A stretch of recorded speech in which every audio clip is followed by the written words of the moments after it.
Booyah, and it's time for the Game Sports Podcast. It is your host, David McCaig Jr. The Game Sports Podcast is powered by 91 Network and featured on 91 Network, as well as Spaces through Village Media and Sue Today. We are starting off the show with our Top Shelf segment, and this is a very exciting segment because something is just around the corner, less than a week away. I am joined by the co-hosts of Top Shelf with yours truly. Going first to the one, the only, I say that often with all my co-hosts, Alex Parr, Pure Leader Parr. If you know, you know. Mm-hmm. Parr, how's it going, my friend? It's going well. I just got to shift my mind right now. It's all been on Royal Rumble and WrestleMania season, but now I got to go back to the sports that aren't predetermined. So I'm just trying to flip that switch right now. Dude, you know what? I wanted to spend time talking about that today, but I just don't think we're going to, and it really doesn't make sense. But we will talk about that at some point. WWE has been a lot to digest. Okay, lots. But we're talking Top Shelf. Brendan, all the way in the GTA area, easy for me to say. You got Parr in the Ottawa area, trader from Sault Ste. Marie. And you got Brendan all the way in the GTA area, who's no trader to Sault Ste. Marie. It's just in the Toronto area. All right, I call everything in the Toronto area. It doesn't matter if you're Ajax, doesn't matter if you're Brantford, doesn't matter if you're Brampton, doesn't matter if you're Burlington. I don't care where you are. You're in the GTA area. But nonetheless, problem bear. If you know, you know. Look at the screen. How's it going, my friend?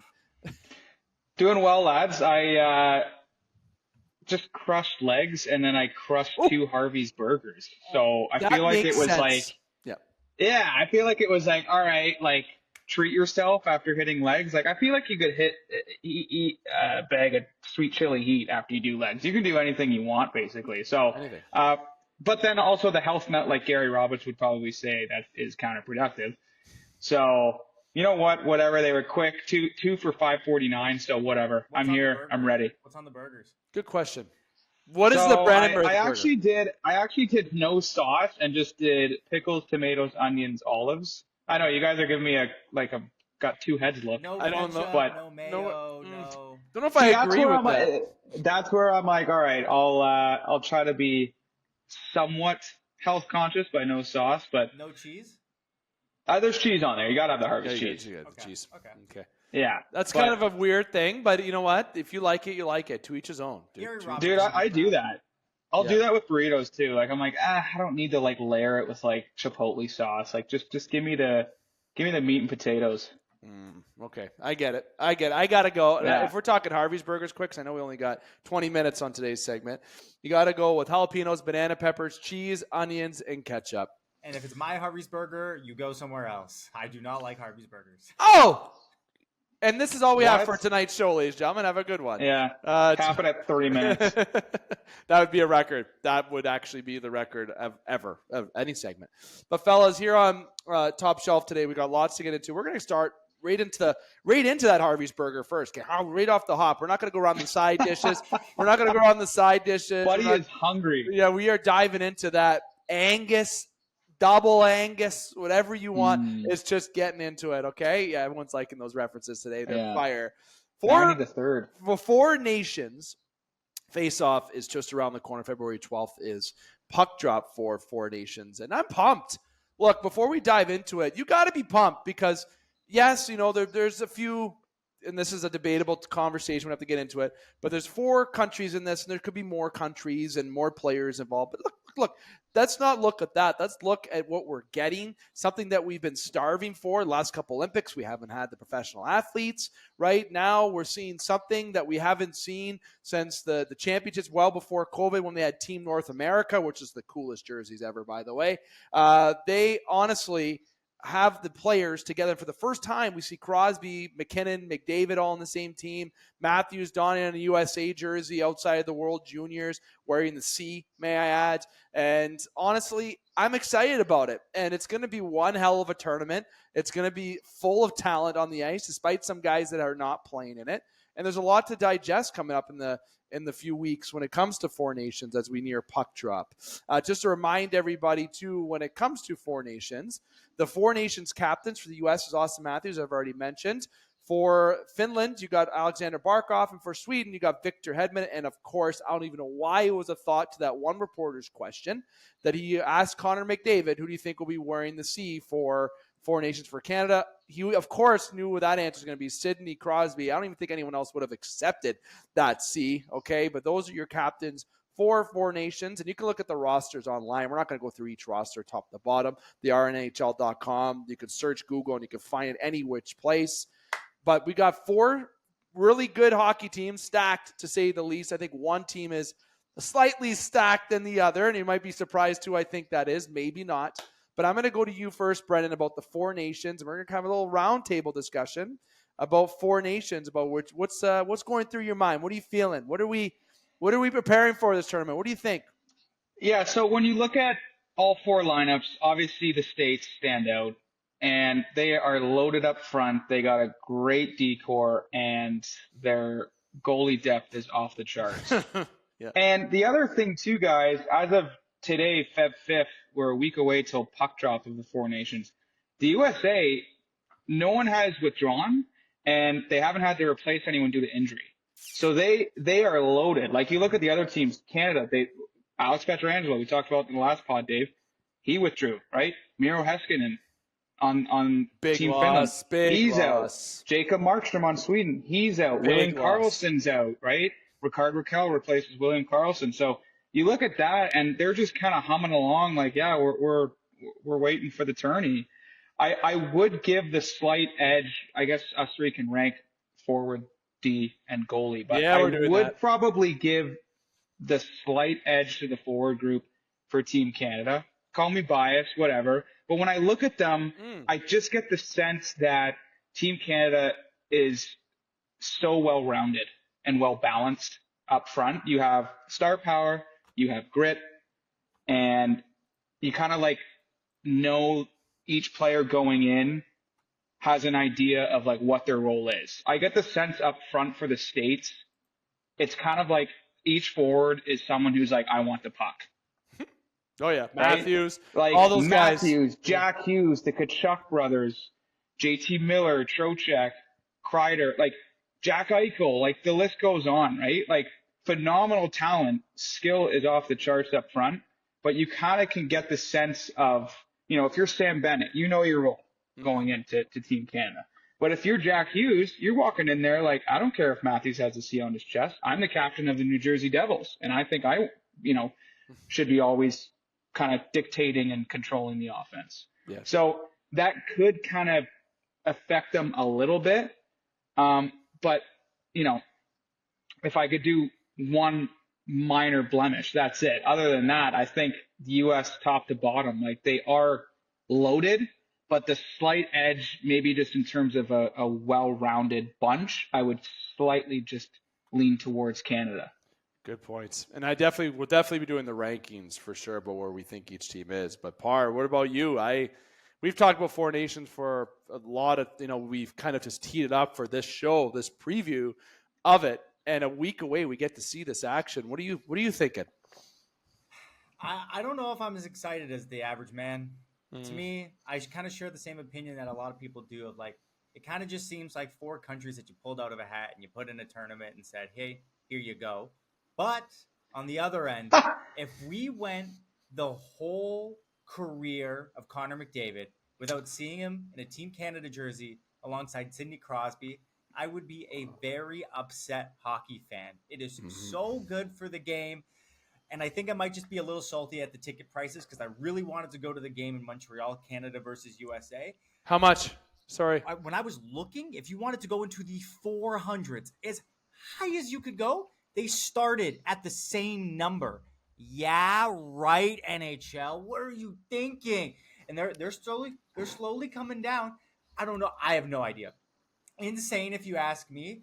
If we're talking about teams, though, I think this is very much now with Markstrom out, Finland not having as deep of a skater roster as some of the other countries. This is kind of a 2-horse race, though, is it not? I mean, Canada, USA. I'd like to see somebody challenge them a little bit more. I don't want to see this tournament decided in that round robin game, essentially, of Canada and the USA, because I don't even really know how the tournament structure works, but I don't know. It just feels like there's something missing for me. The only thing that's really drawing me in is Crosby and McDavid getting to play together. To me, I just don't know what's missing. Dave, like, what are your thoughts? Are you as excited as maybe the craziest fans out there, or are you kind of more on my side here? You know what? For the last couple of Olympics, we haven't seen Canada get the gold medal on the international stage. The World Juniors was a choke this year. That was awful performance by that team, and they should maybe like Brendan said, they were not. USA was favorites to go into that, but the performance that they put on the ice was atrocious and brutal to watch, and their goal song sucked. So everything about the World Juniors this year sucked. I didn't like it. So with Canada, we need some redemption on the international stage here. Some kind of a reminder that we are the nation that we are. But when you look at the teams, okay, there is 4 very good and stacked overall hockey teams. Okay, we're going to rate the teams in a minute. I think we will, but from 1 to 4. But am I excited? Hell yeah, I am. I get to see Crosby and McDavid play together. That's the equivalent of this generation, like seeing Gretzky and Lemieux. Okay, seeing them play together. Okay, and it's like when you get to see actually Crosby, McKinnon, and Marchand, there's a lot of story there. And overall, you get to see these guys play together. I think it's still missing one piece. I think Bedard should still be there. I'm sorry. I know it's not a popular opinion, but I see Seth Jarvis as a spare. I think Bedard should be there over Seth Jarvis. Okay. Or you could think of Mark Scheifele. I don't care. It's not Seth. Sure. But Bedard, who? Like that guy. The future. No way. Man, he's going to be a 2C in the future in the Olympics behind McDavid. And I think he's going to be. But we're not talking that. But am I excited? Hell yeah, I am, because this is going to be the best talent on the ice that we have seen together in a competitive action on the international stage in a long time. From Canada down to U.S., Finland, and Sweden, despite some players no longer playing, this is something that we should enjoy while we're seeing it, because I think it's going to be hell exciting. But look now. What I'll say is, because we're going to rank the teams in a moment, that you see the players the way they're made, the teams the way they're made up. Obviously, Cooper is coaching Canada, and you can tell because of some of his buddies that he has on there. But the guys were chosen for role. And the last time Canada did that, and we talked about this before, it didn't really work out on the international stage, okay? But this is a different era of hockey. And you just go down the list of teams with the rosters and defense and goaltending everywhere. Like, those are losses for Sweden and Finland, mostly Finland on the back end. Like that is just bad. Like, that is your number one defenseman going down. So it's kind of crappy to see those guys go out, but it's going to be overall exciting to watch, fellas. I'll be quick here. I know I gave the slight edge for the forward group to Canada over USA, but in order of teams, I'll go U.S., Canada, Sweden, Finland. And I think the U.S. will flat out win it just because of the goalies they have. Kind of reminds me of like when the Leafs faced off against the Habs in the 2021 COVID year. They had such a loaded roster, but Carey Price was standing on his head the entire time. Like, he won them that series. And I could see it being just McKinnon, McDavid, Crosby throwing everything they have, but it's ultimately like Hellebuyck has like the game of his career and the States win. And they also have, heavy star power up front too. Yes, there's probably going to be a lot of, guys hogging the puck and who's going to get the puck. Like that power play, they're going to have to like figure out who runs it fast. But I think I will give overall the States first and Canada second. Like that. Parr. I agree, top to bottom. I think it's U.S., Canada, Sweden, Finland, and I think most people would agree with that, Dave. Here's what I'll say, because Canada's here we go. In terms, because we're ranking forwards, U.S. I think U.S. does have. It's hard to choose Canada, but I think U.S. has the edge on defense and goalie. I think Canada actually has the edge because the way it's built on forward, and because they have someone named Connor McDavid, the best player in the world. So I agree with Brendan what he said earlier. So Canada, their defense and goalie suck though. So yeah, like their defense and like goalie depth is not ideal. So forward rank is forwards. Canada's 1. For defense, U.S. is 1.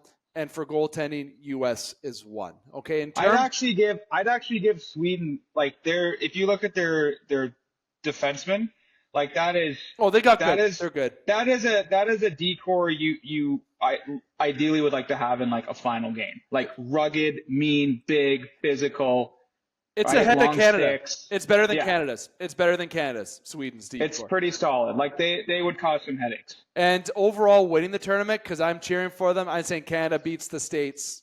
And who's getting the golden goal? Crosby, baby. Crosby's getting that golden goal one more time. We get to see that gold, not the golden goal. It's not the same. It's not the Olympics. But I'm saying Canada's going to win this tournament. I'm going to root for Canada and be biased. But my rankings obviously have the States being number 1 and 2 out of the 3 categories with rankings in roster.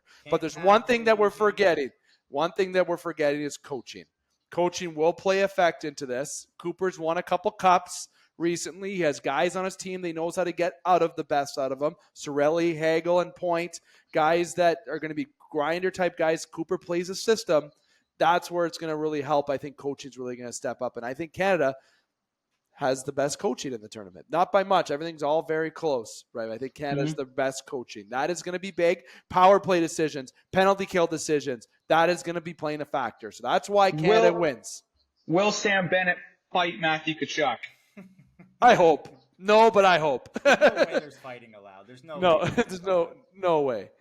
Fellas, 4 nations just around the corner. February 12th is first puck drop, and we have international hockey that we are getting into. Now, we only have a couple minutes, fellas. I won't get into this topic, but obviously trades are going around the National Hockey League. Miller has been recently traded to the Rangers. Biggest surprise, I guess, right? Jokes aside. I think it's going to lead up to a very, very exciting trade season before the 4 Nations happens, but mostly after when it comes to the trade deadline. But we'll obviously have to table that for next week, or for our next episode, rather. Alex, I know you had a topic you wanted to bring up quick, so I want to give you time for that. How dumb was that Buffalo Sabres fight? Let me summarize it for anybody here who isn't aware. Tage Thompson got absolutely lit up like he got hit by a transport against the New Jersey Devils. Star player of the Buffalo Sabres, one of, I guess you could say, Rasmus Dahlin as well, and nobody does a thing. So Lindy Ruff, their coach, goes, you know what, boys, get in here, get into this room, we're having a meeting. And he called the players out. He said, that's unacceptable. You got to stand up for your guys. So what do? They play a completely unrelated team and have a fight at the beginning of the game, and 2 guys that had nothing to do with that original hit had a fight, and Buffalo lost the fight.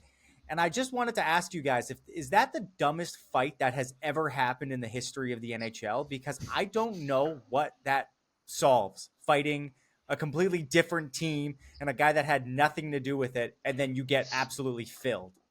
So to link, because Dave was talking trades and then we're bringing in fights, you almost have to trade somebody on the Sabres. Yes. Like this week.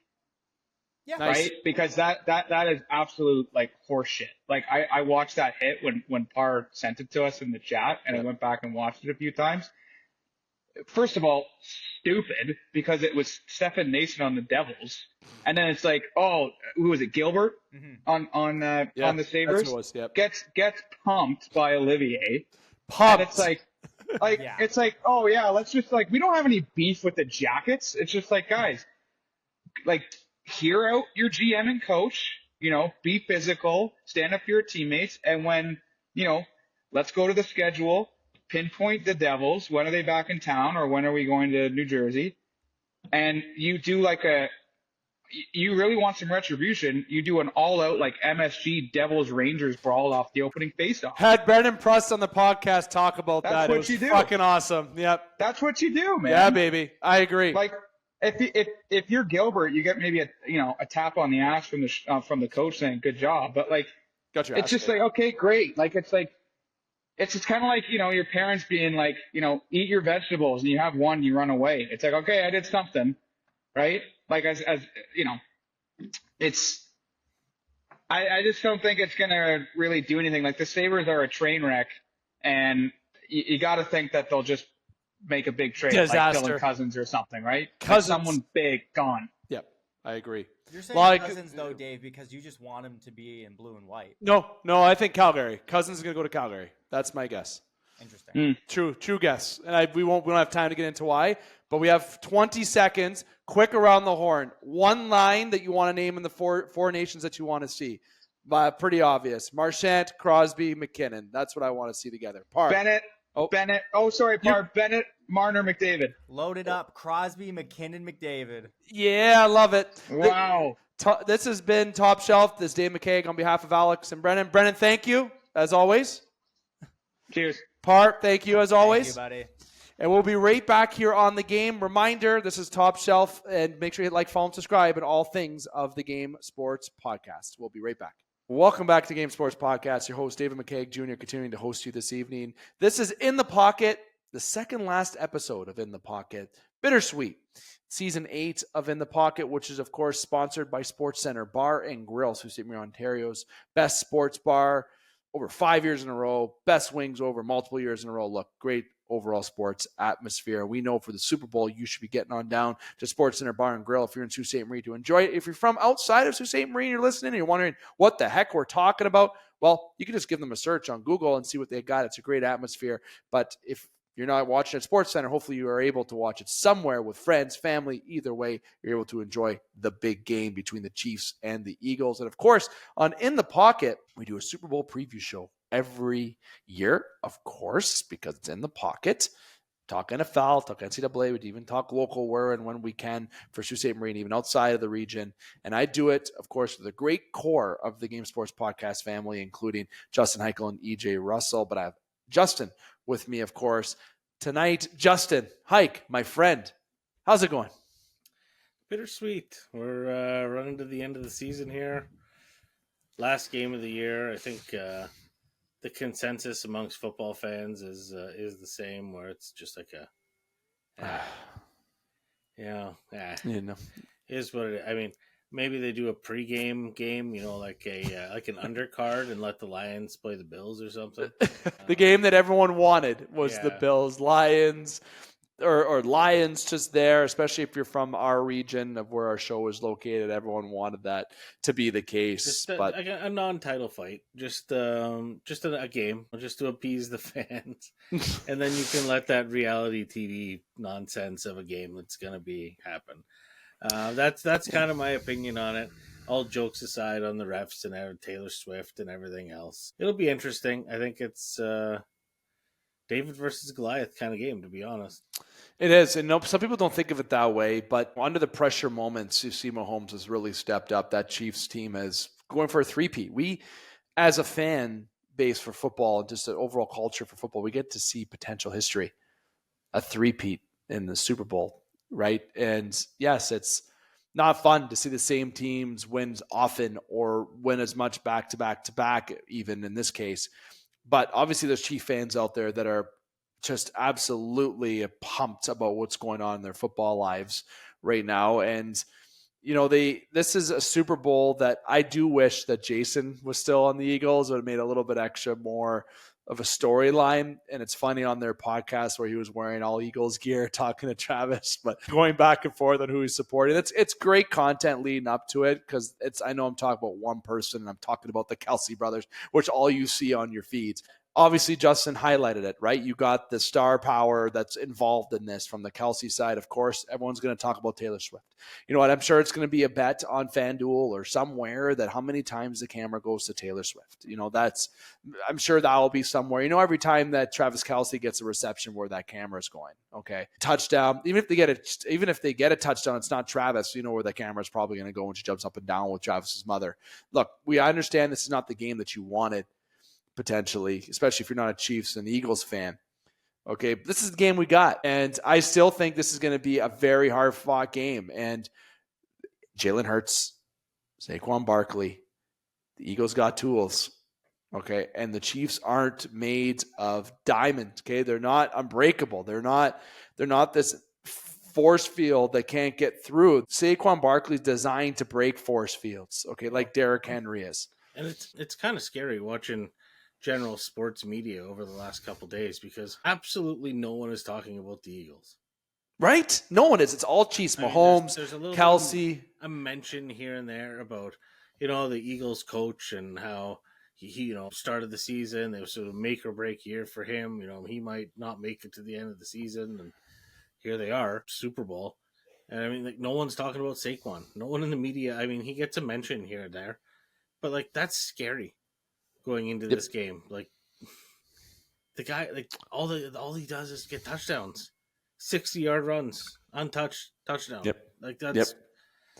He has an opportunity to run through this Chiefs team. I think that the Chiefs' focus going into this game, and because now we'll get into the full preview on either side, Chiefs' focus in this game should be stopping the run game from Barkley and from Hurts. Okay, and the Chiefs' focus on offense should be. I don't think deep threat. I know Worthy's got some exceptional speed, and that was the steal of the draft last year. One of the steals, unbelievable. Chiefs got to work the clock. I mean, Yep. The Eagles are going to score fast. Yep. If they've done anything in the playoffs so far, they get up on teams, they score fast, and their defense gets the ball back. Quickly. The Eagles' defensive line is disgusting. They're getting some players back from injury after having 2 weeks off. Which only bolsters the defense. So I think the Chiefs' key to success is just going to be slowly working that ball down the field, work the clock, just kind of dice up the middle on the defense there. Obviously, the Travis Kelce game, but the other tight ends as well. I mean, and the Chiefs are no slouch at running back either. They got 2 good backs. Yep, can't forget that. And they're a well-coached team. I mean, yeah, you don't make it to the Super Bowl not being well-coached on either end of it. But I mean, Andy Reid, just imagine what kind of burger he's going to get if he three-peats it.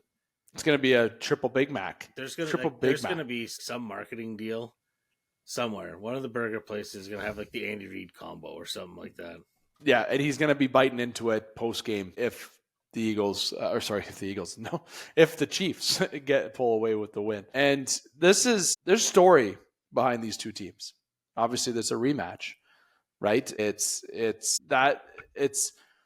You have, obviously not of last year, the year prior. And you got the Chiefs team that is so poised for that three-peat. They were talking about the three-peat last year when they won this. When they won the Super Bowl last year.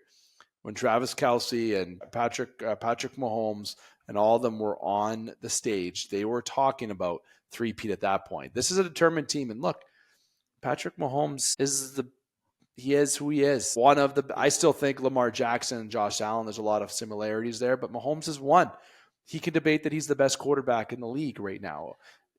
And given what he's had to success, but he's had a good supporting cast around him too. Kelsey's done well. We're drafting Worthy, good running backs. He's also done very well under pressure.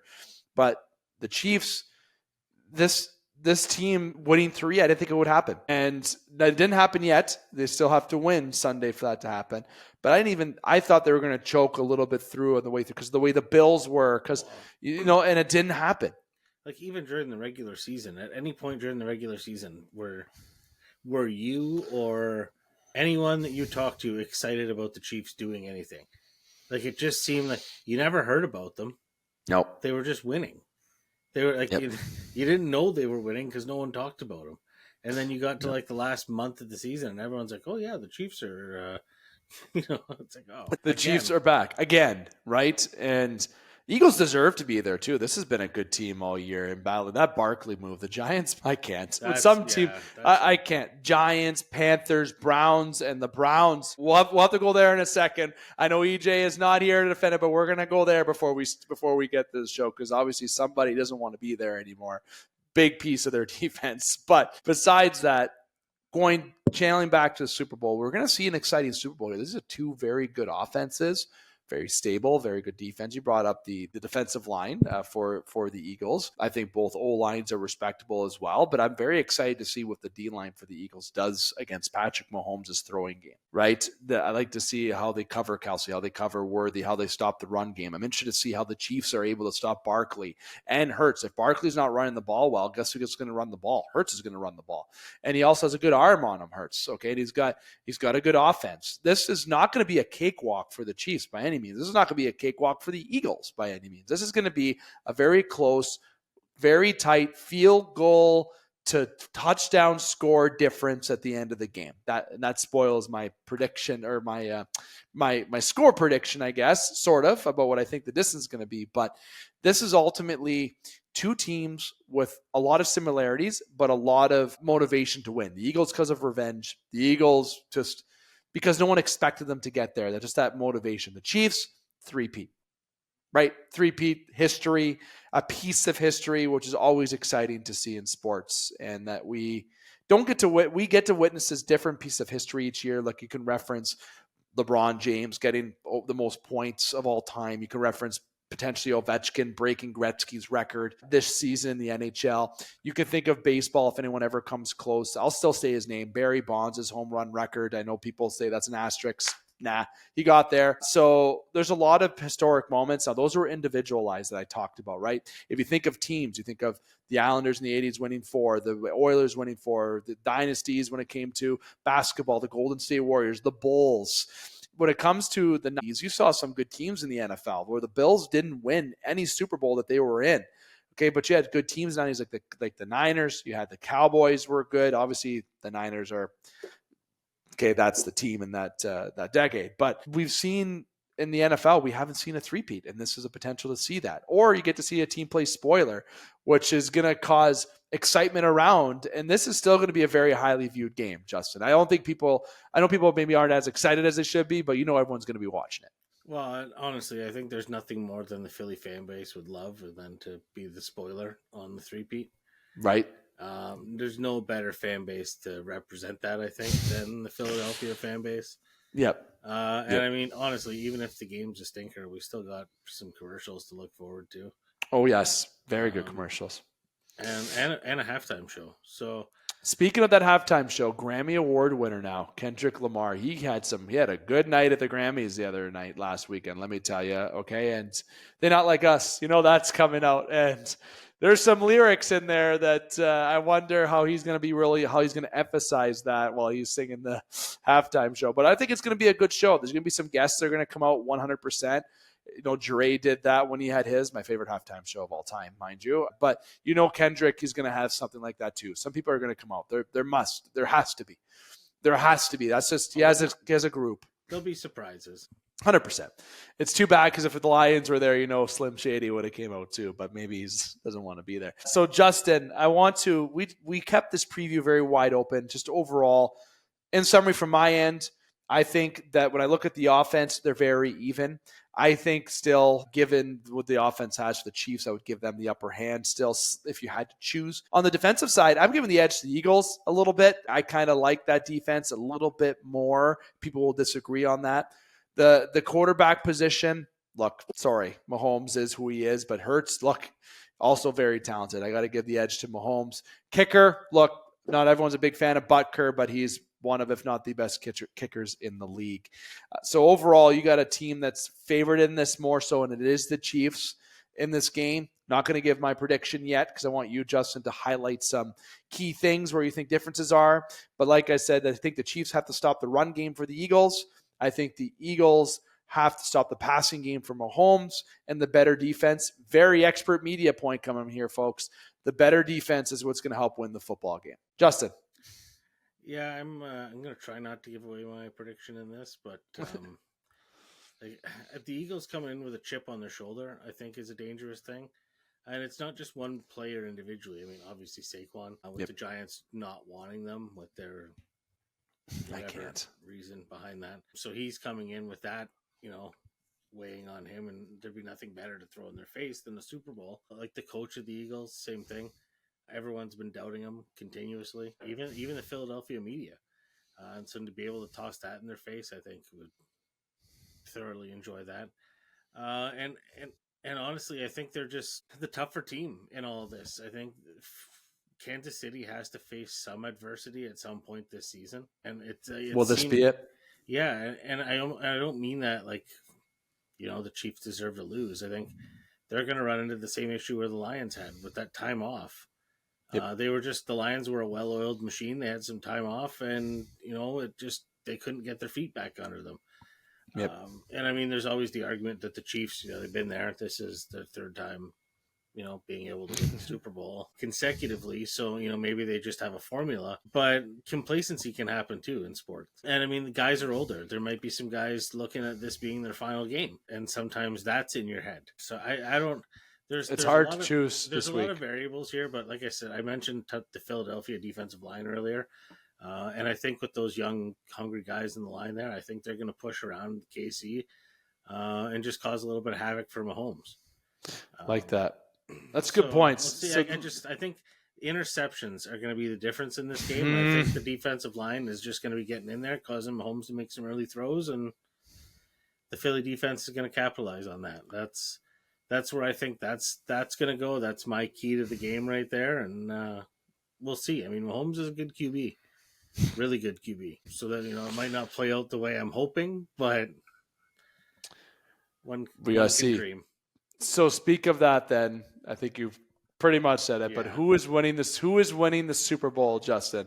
I'm taking the Eagles out of spite. That's the score. Score wise, I did pick it pretty tight, just like you did. I got Philadelphia 30, Kansas City 27. So a field goal game. A field goal game. Now I'm going to have the pick that everyone is going to really boo at. Okay. Really hard to choose because when I look at this game, I just laid out everything and I just really feel like we're going to see history. The writing's been on the wall. I think everyone should have expected this. I got the Chiefs winning 28-21 by a touchdown. And doesn't seem like a high-scoring game. I'm hoping we see something very high-scoring, like 48-42. That would be wild. I want to see just scoring. Defense forgets how to play. They turn off their batteries on their controller. But truthfully, we just talked about defense paying key points in this. I got the Chiefs winning the Super Bowl for their third title. And we get to see more of Taylor Swift and Travis Kelce, I guess. You're in your Kansas City Chiefs era then. I guess. I'm there. Are you ready for it? I said that last year. If you know, you know. Taylor Swifties. Last topic, Justin, because I know we're a couple minutes. We're going to wrap up after this. I think this would be a good, maybe a little take for just remind everyone, I'll talk about this at the end, but we don't have a show next week. So we're going to touch on this right now because it's fresh. By the time we talk about it in a couple weeks, or next week if it's a clip, if the trade happens, doubt it. But down the road, in our next show, we can get into a little bit more detail if we have it in our agenda by then. Myles Garrett, Justin. Cleveland Brown, Myles Garrett, okay, has requested a trade from the Cleveland Browns. I love it because as a Steeler fan, you got to love Myles Garrett getting the hell out of that division. If hopefully the Ravens don't come in and get him, but I don't think the Browns are going to trade him in division. There's no chance. I don't think that would happen. And obviously, I've been looking around and thinking of fits, and really, I was actually looking at rosters of teams and a lot of teams that are on the rebuild side that I think could be interesting takes. Kind of like maybe if it's the Dolphins, maybe if it's the Patriots. I'm kind of interested in a few of those teams, but I want to take this as a prediction, just in case we have to talk about a trade, Justin, in a couple weeks, or just allow us a segue into it a little bit more if time allows next week, of course. Myles Garrett did say that he wants to be on a Super Bowl contender. That's one thing. And I'm going to get a fan base very excited right now. Very, very excited. Ones that watch the show a lot. I'm going to say that the Detroit Lions are the team that's going to trade for Myles Garrett. I feel like that 28th overall pick, which I believe that they have, and they can sacrifice that 2026 pick. Adding Myles Garrett to that defense on a very good defense already would put them over the top, and I think that would just sounds sexy. That's what I think is going to happen. Dark horse team, Washington Commanders. Justin. Yeah, we're on the exact same wavelength. I think the two teams that need a game record like him, the Lions are obviously a win now team, can afford to get rid of the draft picks. And Washington, I think, is, again, like you said, a dark horse team where you don't necessarily want to get rid of those early picks because you're still a young team. But what a guy like Myles Garrett adds is something else to that young team. So, I mean, like, you got a quarterback on a rookie deal. Like, you've just got some flexibility with the money there to make that happen. And I really do think that the entire team would benefit from a move like that. Now, whether or not this whole trade request is even just a ploy to get more money out of Cleveland, remains to be seen as well, because, honestly, the attitude could just be, if I got to be here in this shit show, you got to at least make me the highest paid defensive player or something. Of all time. Of all time. But imagine the pass rush of Garrett and Aiden Hutchinson. But I mean, another interesting one would be the Chargers. I like that. I was even thinking the Bills. I wonder if the Bills would be. The Bills are screwed with Vaughn's money contract. I think they owe him like $24 million next year. Yeah. Interesting. I as a Steelers fan, it good to get him out of that division because he loves playing Pittsburgh. He loves playing that team. And anyone who's a Pittsburgh quarterback might be a little bit more comfortable, or Cincinnati or Baltimore might be a little bit more comfortable now knowing that the big Myles Garrett is not coming to, pass rush you and put you down on the ground and say, no, sack lunch, or just overall be a threat out there. So Lions, though, get on it. The Commanders would be cool. That'd be different. Something we haven't seen. It would seem that would just taste good, like nice, right? But the Lions fans, get excited. Put that in motion. I think that would be a perfect fit. Justin, In the Pocket, Season 8, second last episode, my friend. Super Bowl preview. You got the Eagles. I got the sellout. I got the Chiefs. I went the easy way out on a three-peat, but it will remain to be seen next week. We don't have an episode here on the Game Sports Podcast. Next week, we'll be taking a week off just because of schedule conflicts on my end. For the most part, a lot of things going on, if you will. But Justin and I, and also Alex, Brendan, and Jordan Trudeau, all of us here, the whole crew of the Game Sports Podcast, if we need to do something within next week, we'll make sure we get you interacting with clips or with something. As I hit my mic there, we get you something that will be interactive next week. But please note, there will not be an episode next week. We will be back with In the Pocket the following week. That will be the week of February 17th after the long weekend is when we will be back. Long weekend here in Canada. So, Justin, thank you very much, my friend, for another episode of In the Pocket. It's second last one, man. Can't believe it. Yeah, it's kind of crazy how quick the season goes. It seems like we were just kind of doing a preview show, getting ready for Labor Day weekend, and here we are. It's February. We're all sick of the snow. Yep.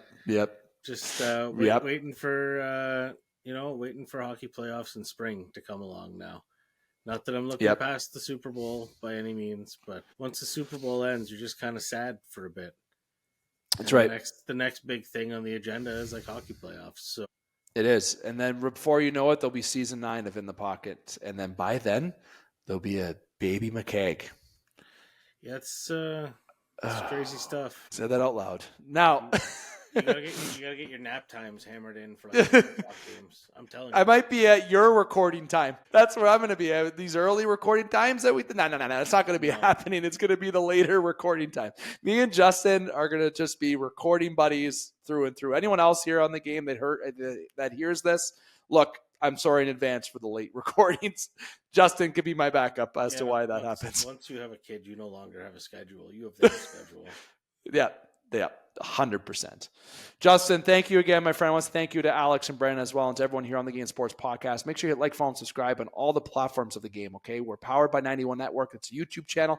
Get on there. The subscribers count is increasing. We'd love to see that. Go on to that and check it out. We're also I just said YouTube. We're also on Spaces, which is featured through Today and Village Media. Check us out on there. Follow along. Find your space that you want to be a part of and interact with. Also, Instagram, Facebook, TikTok at the Game Sports Podcast. You can also listen to the show on any audio platform. Just search us. We are there. Game Sports Podcast is everywhere. Just search us. We will be there. Like I said, we will be off next week, to the exception of some clips for you to interact on. We'll be back the week of the 17th. Expect that upload by February 19th, 20th area as normal on the Wednesday or Thursday. We'll get to a fully loaded show after our break. Justin, thank you again. And again, thank you to Alex and Brennan. I'm here to remind you, keep your stick on the ice, swing your bats, catch your touchdowns, drain your threes, and shoot your shots. Booyah.